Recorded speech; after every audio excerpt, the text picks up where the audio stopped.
नवरात्रों की अपनी गुप्त नवरात्र की पूजाओं में जो आप षोडशोपचार पूजन करते हैं, उसमें यंत्र पूजन में अगर आप इन देवताओं का नाम ले लें और कोई विशेष सामग्री उस यंत्र पर चढ़ाएं, आपके 9 दिन के अंदर समस्त कार्यों की पूर्ति हो जाएगी। भगवती की विशेष कृपा प्राप्त करने के लिए माँ भगवती बगलामुखी के यंत्र के स्वरूप को समझिए। एक व्यक्ति ने हमें बोला कि शमशान वासिनी है, इनकी फ़ोटो आप अपने घर में मत रखिए। नहीं, माँ है। ये श्लोक है, इस श्लोक ने हमारी भी ज़िंदगी बदल दी, ये श्लोक आपका भी जीवन बदल देगा।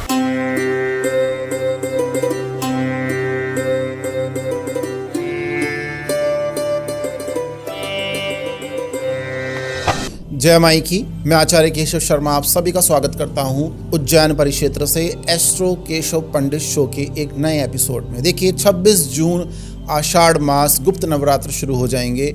गुप्त नवरात्र हमारे लिए तो दीपमालिका दिवाली के समान होते हैं। देखिए माँ भगवती की उपासना अर्चन का समय होता है और आज गुप्त नवरात्र विशेष गुप्त नवरात्र से संबंधित माँ भगवती बगलामुखी से संबंधित एक नया एपिसोड लेके हम सबके सामने प्रस्तुत हुए हैं। 2025 विभीषिकाओं का समय है, कष्टों का समय है। ऐसे समय में आप भगवती से कैसे जुड़ सकते हैं गुप्त नवरात्र के 9 दिनों में और कौन कौन से उपाय करके आप अपने जीवन को सफल, सार्थक और सौहार्दिक बना सकते हैं, इन सब की चर्चा हम करने जा रहे हैं। देखिए माँ भगवती राजराजेश्वरी बगलामुखी महामाई की कृपा से ही माँ भगवती कामाख्या के तो हमारे दर्शन हो पाए। दूसरा, भगवान शंकर को भी पूजा अर्चना उपासना हमने अपने गुरुदेव महाराज से सीखी, वो भी भगवती की कृपा से हो पाई। आप प्रारब्ध में साधना लेके आते हैं और जन्म जन्मांतर के लिए उन साधनाओं को करते रहते हैं। माँ भगवती बगलामुखी पीताम्बरा महामाई स्तंभन कारिणी शक्ति है, ब्रह्मांड की सर्वोच्च पराशक्ति है, आदि पराशक्ति। और इनकी कृपा जिस साधक या बालक के भक्त पे हो जाए उसके वारे न्यारे हो जाते हैं। गुरु माला आसन और शाक्त उपासनाओं के नियमों का पालन करते हुए जो भगवती की उपासना पूजा ध्यान जप होमांग हवन सब करता है, उसको भगवती की विशेष कृपा प्राप्त होती है। आप भगवती की विशेष कृपा प्राप्त करने के लिए माँ भगवती बगलामुखी के यंत्र के स्वरूप को समझिए। माँ भगवती बीच में आसीन है। आज हम समय बिल्कुल व्यर्थ नहीं कर रहे हैं, आपको बिल्कुल पॉइंट टू पॉइंट बता रहे हैं। माँ भगवती यंत्र पर विराजमान है। ह्लीम एकाक्षरी मंत्र उनकी शक्ति है। अब देखिए ह्लीम जो मंत्र है लय, ये पृथ्वी तत्व और आकाश तत्व का समागम है जिससे मिलके बना हुआ है। भगवती बगलामुखी का साधक दीक्षित होने के बाद, शाक्त उपासना में अपने गुरु से दीक्षित होने के बाद जब ह्लीम मंत्र का जप करता है, एकाक्षरी मंत्र का, तो उसकी तरक्की उन्नति होने लगती है। उसे समस्त कलाओं की प्राप्ति होती है, समस्त राजयोग भोग योगों की प्राप्ति होती है और वो इस चराचर जगत में विख्यात हो जाता है, प्रसिद्ध हो जाता है। माँ भगवती राजराजेश्वरी की कृपा से इतनी दयालु है माँ भगवती पीताम्बरा। अगर कोई इनके नाम से आपको, जैसे एक व्यक्ति ने, जब हमने साधना उपासना शुरू करी, एक व्यक्ति ने हमें बोला कि शमशान वासिनी है, इनकी फ़ोटो आप अपने घर में मत रखिए। नहीं, माँ है, माता होती है। माँ भाव की भूखी है। आप दक्षिण मार्ग से उनको पूछते हैं, सात्विक उपचारों से उनको पूछते हैं, वो सदा आपका हित करेगी क्योंकि शक्ति ही हितकारी है, आदि पराशक्ति। अब यंत्र को समझते हैं, माँ भगवती बगलामुखी के यंत्र को समझिए आप। बीच में अपने सिंहासन पर सिंहासनेश्वरी माँ भगवती बगलामुखी विराजमान है। चारों तरफ उनके अष्ट भैरव उनकी रक्षा में तत्पर है, सदा तत्पर अष्ट दिशाओं से। उसके बाद अष्टमातृका अष्ट भैरवों से पहले बैठी हुई है। तो यंत्र में माँ भगवती अष्टमातृकाएं ब्राह्मी, कौमारी, वैष्णवी, वाराही, महिष मर्दिनी, नारसिंगी, महालक्ष्मी सब बैठी हुई हैं। अष्ट भैरव हैं, अष्टमातृकाएं हैं, उनके गण हैं, 16 शक्तियां हैं, उनके अष्टशस्त्र हैं। आप इस यंत्र का अर्चन अगर समझ गए और ये जितने भी मैंने देवी देवता आपको यंत्र में बताए हैं, इन देवी देवताओं के नाम मात्र क्षण भर में आप अगर ले लें, नवरात्रों की अपनी गुप्त नवरात्र की पूजाओं में जो आप षोडशोपचार पूजन करते हैं, उसमें यंत्र पूजन में अगर आप इन देवताओं का नाम ले लें और कोई विशेष सामग्री उस यंत्र पे चढ़ाएं, आपके 9 दिन के अंदर समस्त कार्यों की पूर्ति हो जाएगी। आइए माँ भगवती बगलामुखी राजराजेश्वरी के महायंत्र के देवी देवताओं के नाम आपको बताते हैं।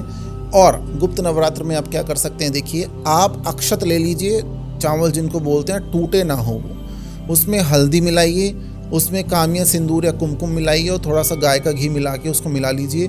और ये जो चावल हैं, ये रक्त चावल हो गए हैं या केसरिया चावल जो हो गए, इनको आप भगवती को अर्पित करना शुरू करें, क्योंकि इसमें कामिया सिंदूर भी है, इसमें हल्दी भी है और गंधक भी हो गई, इसमें गंध भी हो गई, मतलब घी भी हो गया। इसको आप अर्पित करें भगवती बगलामुखी के यंत्र पर मृगी मुद्रा में। देखिए मृगी मुद्रा है, इस तरह से आपको अक्षत उठाने हैं और मृगी मुद्रा में भगवती के यंत्र पे अर्पित करें। आइए भगवती राजराजेश्वरी के यंत्र में कौन कौन सी शक्तियाँ, कौन कौन से गण, कौन कौन से अस्त्र होते हैं, इन सबके नाम आपको आपकी स्क्रीन पर बताते हैं। सबसे पहले जब आप माई का अर्चन करेंगे तो आप हर नाम के पीछे नमः लगा के अर्चन करेंगे।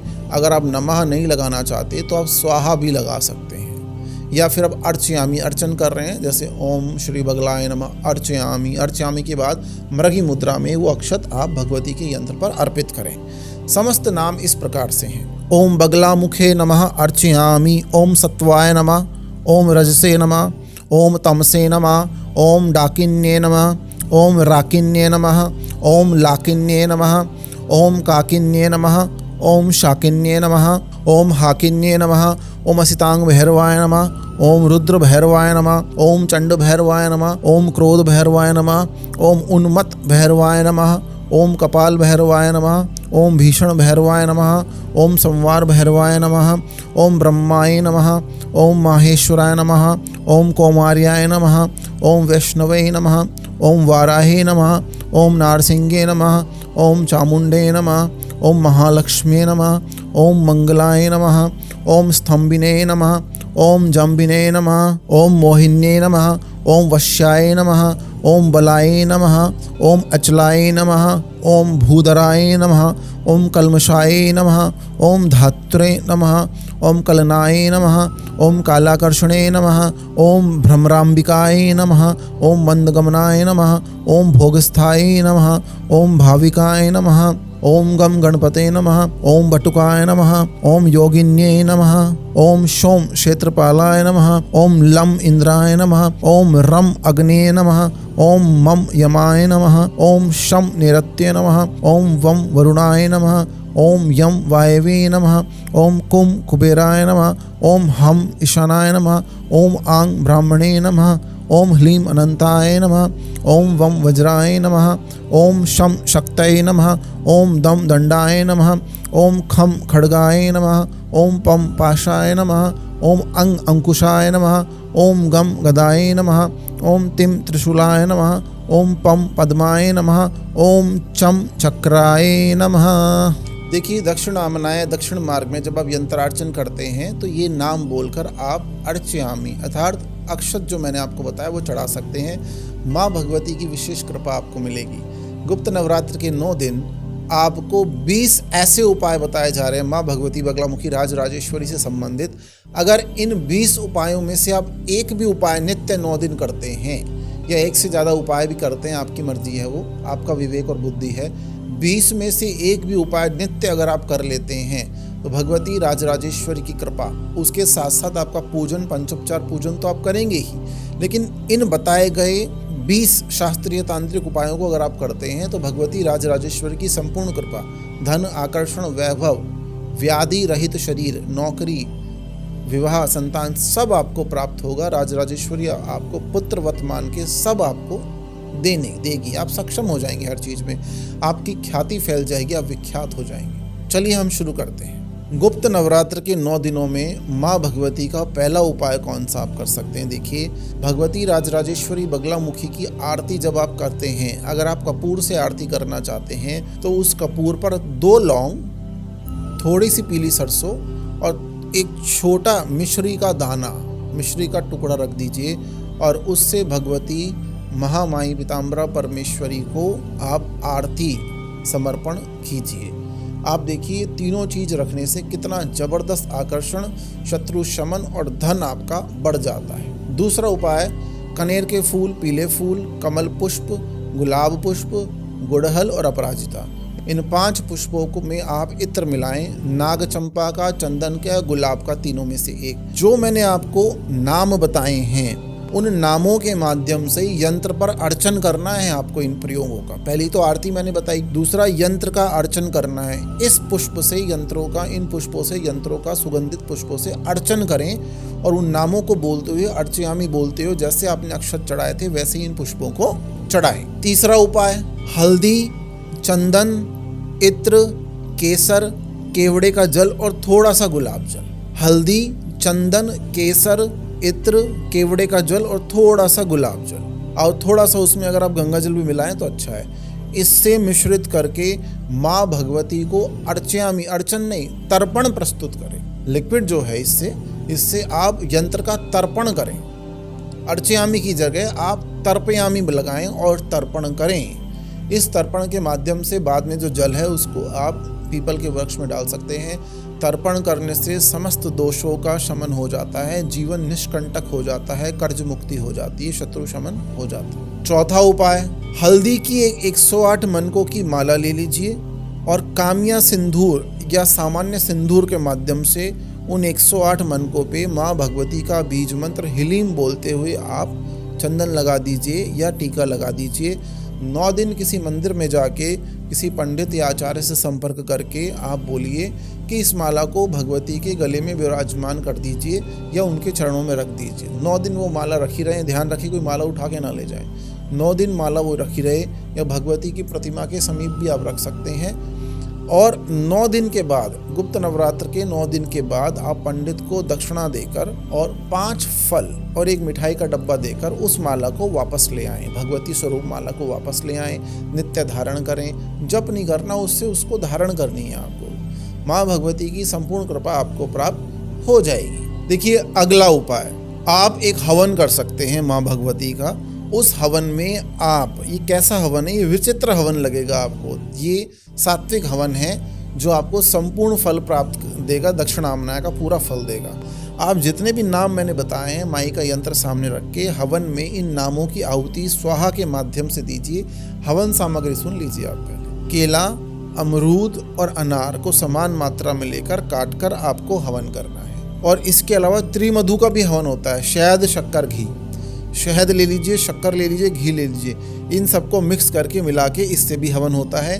कि अमरूद, केला, अनार को दाड़िम बोलते हैं, अमरूद को जम्बू फल बोलते हैं, इन तीनों को मिला के भी हवन होता है। इनसे हवन करने पर, त्रिमधु से हवन करने से या त्रिफल पर हवन करने से अकाट्य लक्ष्मी की प्राप्ति आपको होती है। छठा उपाय, देखिए आप माँ बगलामुखी भगवती को दीपदान प्रस्तुत कर सकते हैं। 36 दिए लें, डेली आपको उन दियों को लगाना है। आप पहले दिन जो दीपक यूज़ करते हैं मिट्टी के, उनको 9 दिन के लिए यूज़ कर सकते हैं। हमारी शाक्त उपासनाओं में ऐसा नहीं होता कि नित्य आपको नए दीपक लाने पड़ेंगे। ये प्रपंच हमारे यहाँ पे नहीं होते। हमारे यहाँ पे जो दीपक आपके पास उपलब्ध है, कोई धन ज़्यादा व्यर्थ करने की आवश्यकता नहीं है, आप उसी दीपक को लगा सकते हैं। 36 दीपक, या उसमें घी या तेल जो आपका सामर्थ्य डालें, लंबी बाती लगाएं, उसमें पीली सरसों, लौंग और हड़ताल एक सामग्री आती है, उसका चूरा हड़ताल का थोड़ा सा, और धतूरे के बीज लेके आएँ, वो डालें। इससे सामग्री बन जाएगी, दीपक लगाएं। 36 दीपक माँ भगवती को अर्पित करें। यंत्र में जितने नाम बताए गए उनको आप स्मरण करें और माँ भगवती आपकी कामनाओं की पूर्ति करेगी। 9 दिन आपको करना है। 7वां उपाय देखिए एक श्लोक है, उस श्लोक को आप पढ़ सकते हैं। वो बगलामुखी ब्रह्मास्त्र स्तोत्र का 1-2 लाइन का श्लोक है, उसको पढ़िए। शत्रु शमन, नजर दोष खत्म, तंत्र खत्म और धन की प्राप्ति आपको शुरू हो जाएगी। श्लोक इस तरह से है, महाविद्या महामाया साधकस्य फलप्रदा यस्या स्मरण मात्रेण त्रिलोक्यम स्तंभित क्षणात्, मतलब त्रिलोक स्तंभित कर देती है भगवती। इसको भी आप पढ़ सकते हैं। अगला उपाय 8वां उपाय, उसमें भी एक श्लोक की 2 लाइनें हैं, उसको पढ़ने से जबरदस्त धन की प्राप्ति आपको होगी और भगवती राजराजेश्वरी की संपूर्ण कृपा आपको प्राप्त होगी। और वो श्लोक इस तरह से है, वादी मूकति रंकति क्षितिपति विश्वानर शीतति क्रोधी शाम्यति दुर्जन सुजनति सुप्रानुग खंजति।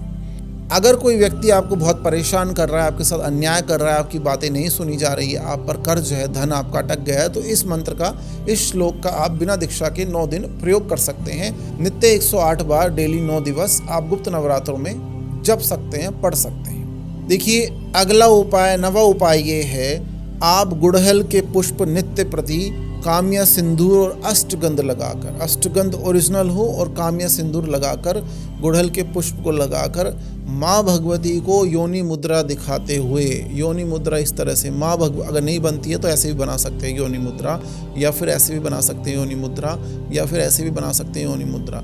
माँ भगवती को योनि मुद्रा दिखाते हुए आप गुड़हल पुष्प पर अष्टगंध और काम्या सिंदूर लगाकर भगवती के श्री चरणों में अर्पित करें और स्वयं आप उसकी कृपा देखें। 10वां उपाय आप लिख लीजिए, बहुत इंपॉर्टेंट है आपके लिए 10वां उपाय। आप माँ भगवती के यंत्र पर नाग चंपा का इत्र नित्य प्रति 9 दिन लगाएं। नाग चंपा इत्र का से अर्चन करने से या उसके माध्यम से आप उसका लेपन अगर यंत्र पे करते हैं माँ भगवती बगलामुखी के यंत्र पर और चंपा के पुष्प चढ़ा देते हैं तो माँ भगवती कृपा करती है, अत्यंत कृपा आपके ऊपर होती है। पुष्प आपको उसी तरह से प्रत्येक नाम को, यंत्र का जो भी मैंने आपको देवताओं का नाम बताया, अर्चयामी बोलते हुए चढ़ाना है।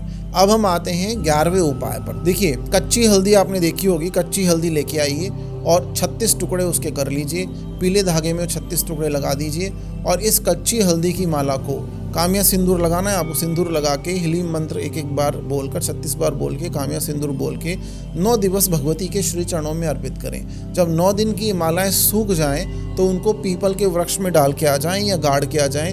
अपनी मनोकामना, आपकी मनोकामना भगवती संपूर्ण कर देती है, पूरी कर देती है। अगले उपाय में अगर आप ये नहीं करना चाहते तो गुड़हल पुष्प की 36 या 27, 54 या 108 गुड़हल पुष्प की माला बना लीजिए। उसमें एक नींबू भी आपको लगाना पड़ेगा। वो माला भगवती राजराजेश्वरी बगलामुखी महामाई को आप चढ़ा सकते हैं, उससे भी संपूर्ण कृपा आपको प्राप्त होगी। अब हम देखते हैं 13वां उपाय। देखिए 13वां उपाय, आप भगवती को 9 दिन पूजा उपासना अर्चन जो भी आप गुरु पद्धति से करते हैं या बिना दीक्षा के भी कर रहे हैं, 40 का पाठ, उसके बाद पंच बलि देना शुरू कीजिए। यहाँ बलि का मतलब क्या है? पंच बलि, सात्विक बलि देना शुरू कीजिए। आप फलों की बलि दे सकते हैं। कौन कौन से फल की? पपीता ले सकते हैं, सेब ले सकते हैं, अमरूद ले सकते हैं, केला ले सकते हैं और खरबूजा जरूर लें आप। ये पंच बलि भगवती को अर्पित करने से माँ भगवती आपके ऊपर कृपा करती है। 14वां उपाय, अगर आप फलों की बलि नहीं देना चाहते तो आप सब्जियों की बलि दे सकते हैं। उसमें कटहल, नींबू, अदरक जरूर हो, आलू हो सकता है, उसके साथ लौकी भी ले सकते हैं या कद्दू, सीताफल, पंपकिन जिसको बोलते हैं। इन 5 सब्जियों की बलि, आप शाकों की बलि दे सकते हैं। इससे भी भगवती राजराजेश्वरी कृपा करती है, जबरदस्त कृपा होती है। 15वां उपाय अब हम देखते हैं। देखिए, यंत्रार्चन ऐसा बोला जाता है हमारी शाक्त उपासना में, जिस व्यक्ति को भगवती का पूर्ण शाक्त अर्चन करना आता है, अर्थात यंत्र का अर्चन जिसके गुरुदेव बता दें, श्री यंत्र का या बगलामुखी यंत्र का या भगवती के यंत्र का, माँ भगवती उस व्यक्ति के साथ, साधक के साथ उस यंत्र पे साक्षात विराजमान हो जाती है और आपको सर्व कार्य सिद्धि प्राप्त हो जाती है। आप यंत्र को स्नान भी कराएं 9 दिन, अगर आप ये उपाय करना चाहते हैं। दही, शक्कर और केसर, दही, शक्कर और केसर का एक घोल बना के आप यंत्र को स्नान कराएं, बहुत अच्छे से रगड़ के यंत्र को स्नान कराएं। इससे आपको बिना मंत्र के या बिना कोई जप के या बिना किसी नाम लिए ही भगवती को इससे स्नान कराने से, दही क्या है? शुक्र है। केसर क्या है? बृहस्पति है। तो आपको जबरदस्त कृपा प्राप्त होगी, आपके भौतिक सुख साधन भी बढ़ेंगे और आध्यात्म में भी आपकी स्पिरिचुअलिटी भी बढ़ेगी, माई से आप कनेक्ट हो जाएंगे। आइए अब हम देखते हैं 16वां उपाय। जी हाँ, धन प्राप्ति। गुप्त नवरात्र में 9 दिन अगर आप माँ भगवती की संपूर्ण कृपा, तुरंत लक्ष्मी, व्यापार वृद्धि, इच्छित लक्ष्मी, चिरकाल लक्ष्मी, अकाट्य लक्ष्मी, अप्राप्त लक्ष्मी सब चाहते हैं तो आप श्री सूक्त से 16, आपने देखा होगा 16 श्लोक हैं श्री सूक्त में, 16 कमल पुष्प ले लीजिए और उसमें थोड़ा इत्र लगाइए। हर एक श्लोक के बाद आप एक कमल पुष्प भगवती को अर्चन में अर्चयामी बोलकर आप श्री सूक्त का पाठ करने के बाद हर एक श्लोक के साथ एक कमल पुष्प अर्पित करें। 16 कमल पुष्प नित्य रात्रि में अर्पित करें। आप सुबह भी पूजा कर सकते हैं। रात्रि का अर्चन ज़्यादा उत्तम श्रेयस्कर माना गया है। 11 से 1 रात्रि में निश्चित काल में आप पूजन करें और 9 के 9 दिन आप 16 कमल पुष्प और श्री सूक्त का अर्चन करें। इससे आपको भगवती की चतुर्दश कृपा मिलती है और समृद्धि, धन, ऐश्वर्य बढ़ता है। 17वां उपाय करने के लिए आपको माँ भगवती राजराजेश्वरी के नित्य 108 बार मंगला स्तोत्र, शतनाम स्तोत्र का पाठ करना पड़ेगा और उसके बाद हमारे द्वारा जो बताए गए नाम हैं, देवताओं के नाम जो यंत्र में विराजमान हैं, उनको अर्च्यामी करते हुए पंचमेवा, नारियल हो गया, बादाम हो गई, किशमिश हो गई, मखाने हो गए, छुआरे हो गए, पंचमेवा जो है उसके माध्यम से भगवती के यंत्र का अर्चन करना है। आप देखिए, अगर आपको लगता है आपको अपने घर का कीलन करना है, किसी ने कुछ गाड़ दिया है, कोई तंत्र प्रयोग हो गया, नज़र दोष है, या आप चाहते हैं जिस स्थान पे, जिस प्रतिष्ठान पे, दुकान पे, ऑफिस पे आपको कीलन करना है कि कोई व्यक्ति कुछ नज़र दोष या कुछ गड़बड़ ना कर पाए वहाँ पे, तो आप गुप्त नवरात्र के 9 दिन 4 कीलें, कौन सी कीलें? पारे की कीलें होनी चाहिए, मरकरी की कीलें, मरकरी की कीलें लेके आएँ कहीं से अगर मिल जाएँ, और गुप्त नवरात्र में उनको भगवती के समीप रखकर पुष्प से पंचोपचार पूजन करते हुए भगवती का पूजन और उन पे भी सिंदूर लगाएं। 9 दिवस के बाद आप, अगर आपके पास दीक्षा है तो ह्लीम मंत्र का आप जप कर सकते हैं, या फिर हमारे द्वारा बताए गए स्तोत्र जो है, बगला स्तोत्र, शतनाम स्तोत्र, या बगलामुखी यंत्र में जो स्थित देवता है उनके नामों से अर्चन करते हुए आप 9 दिन उनको पूजा में रखें। जब आपकी नवदुर्गा की पूजा संपूर्ण हो जाती है, नवरात्रि, गुप्त नवरात्रि की पूजा 9 दिन के बाद, अपने घर की चारों दिशाओं में कच्ची ज़मीन देखकर या अपने ऑफिस की चारों दिशाओं में कच्ची ज़मीन देखकर आप उनको गाड़ दें। ऐसा करने से आपका घर या प्रतिष्ठान पूरी संपूर्ण रूप से सुरक्षित हो जाएगा, चमत्कृत हो जाएगा, कोई उस पर कुछ नहीं कर पाएगा। देखिए, 19वें उपाय में हम देखते हैं, अगर आप आकर्षण चाहते हैं, बहुत सारे प्रयोग हमने आकर्षण के बताए हैं, आप एक मोर पंख ले लीजिए, उसको छोटा सा काट लीजिए, मोर पंख को छोटे छोटे टुकड़े कर लीजिए, छोटे से मोर पंख के, और आप एक मालती का फूल लीजिए, एक कनेर का फूल लीजिए और अपराजिता का फूल लीजिए, तीनों को सुखा लीजिए, पाउडर बनाइए, कटा हुआ मोरपंख छोटे छोटे, अगर मोरपंख कहीं से मिल जाता है उसमें डाल दीजिए, और उसमें आप गंगा जल डालिए और उसका मिश्रण लिक्विड बना लीजिए। उस लिक्विड को डेली आप अपने मस्तक पे लगाएं, लेकिन आपको ध्यान नहीं रखना है, पहले उसको सिद्ध करें, पंचोपचार पूजन करें, माँ भगवती के सामने अर्पित करें, भगवती की दृष्टि उस पर हो ताकि वो तिलक आपका सिद्ध हो जाए। तो ये जो मैंने आपको तिलक बताया है, इसको आप लगाएं, ये आकर्षण तिलक है, ये काम करेगा। आखिरी उपाय, एक श्लोक जो आपकी ज़िंदगी बदल देगा, और उस श्लोक ने हमारी भी ज़िंदगी बदल दी। देखिए, आप उसको सुनिए, आप उसको जपिए 9 दिन, इसमें दीक्षा की आवश्यकता नहीं होती क्योंकि ये मंत्र नहीं है, श्लोक है। इस श्लोक ने हमारी भी ज़िंदगी बदल दी, ये श्लोक आपका भी जीवन बदल देगा। गंभीराम च मदोन्मत्ताम स्वर्ण कांति समप्रभम चतुर्भुजाम त्रिनेत्राम च कमलासन संस्थिताम। इस श्लोक ने हमारा भी जीवन परिवर्तित किया। आप भी इसको नित्य 108 बार गुप्त नवरात्रों में पढ़ें और आप देखिए क्या चमत्कार आपके जीवन में होता है। धन मिलेगा, ऐश्वर्य समृद्धि मिलेगी, भगवती की कृपा मिलेगी और आप ख्यात विख्यात हो जाएंगे। माँ आपका भरण पोषण संपूर्ण करने लगेगी। इन गुप्त नवरात्रों में, आषाढ़ गुप्त नवरात्रों में भगवती की संपूर्ण कृपा आपको प्राप्त हो। आशा है, उम्मीद है इस लघु एपिसोड से आपको काफ़ी सारे उपाय जानने को मिले होंगे। आप आषाढ़ गुप्त नवरात्र में प्रथमा से लेकर नवमी तक भगवती का अर्चन करें, अपने गुरुओं का सम्मान करें, माता पिता की बातों को सुने, आप समस्त तांत्रिक प्रयोग करें, दक्षिण मार्ग के जितने भी सात्विक प्रयोग हैं आप उनको करिए। इन 20 के 20 उपायों को कर लीजिए। नहीं कर सकते हैं तो 2, 4, 5 या 1 उपाय जो भी आप कर सकते हैं ज़रूर करें। माँ भगवती, हमारा प्रयास है कि हमारे वीडियोस के माध्यम से आप भगवती का संपूर्ण ज्ञान आपको प्राप्त हो। साथ ही साथ गुरु परंपराओं का मान रखते हुए हम कोई भी गुप्त ज्ञान चैनल पे नहीं बताते हैं। अभी मैं आपको बता रहा हूँ, हमारे माध्यम से कोई भी गुप्त ज्ञान या मंत्र नहीं दिया जाता, केवल जन कल्याण के लिए जो ज्ञान है बस वो ही दिया जाता है। आप गुप्त नवरात्रों में किसी भी पूजा पाठ, उपासना, हवन, श्री बगलामुखी ब्रह्मास्त्र कवच के बारे में जानने के लिए हमारे नीचे दिए गए नंबर पर भी संपर्क कर सकते हैं 9669966278। अगर आप विदेशों में रहते हैं, इंडिया में नहीं रहते हैं, तो आप astrokeshwpandit@gmail.com पे हमें लिख सकते हैं। हम आपकी संपूर्ण सहायता और मदद और मार्गदर्शन करने की कोशिश करेंगे, क्योंकि आप सब भगवती की कृपा से ही हम तक पहुंच पाते हैं। तो आपकी सेवा करना, आपको सही मार्गदर्शन देना, आपकी कष्टों को निवारण करने का काम तो माँ भगवती का है, लेकिन मार्गदर्शन शिक्षा गुरु के नाते हम आपको देते हैं। तो आप इस एपिसोड से लाभ उठाइए, उपाय करिए। आपका सदा भगवती राजराजेश्वरी कल्याण करें। जय माई की।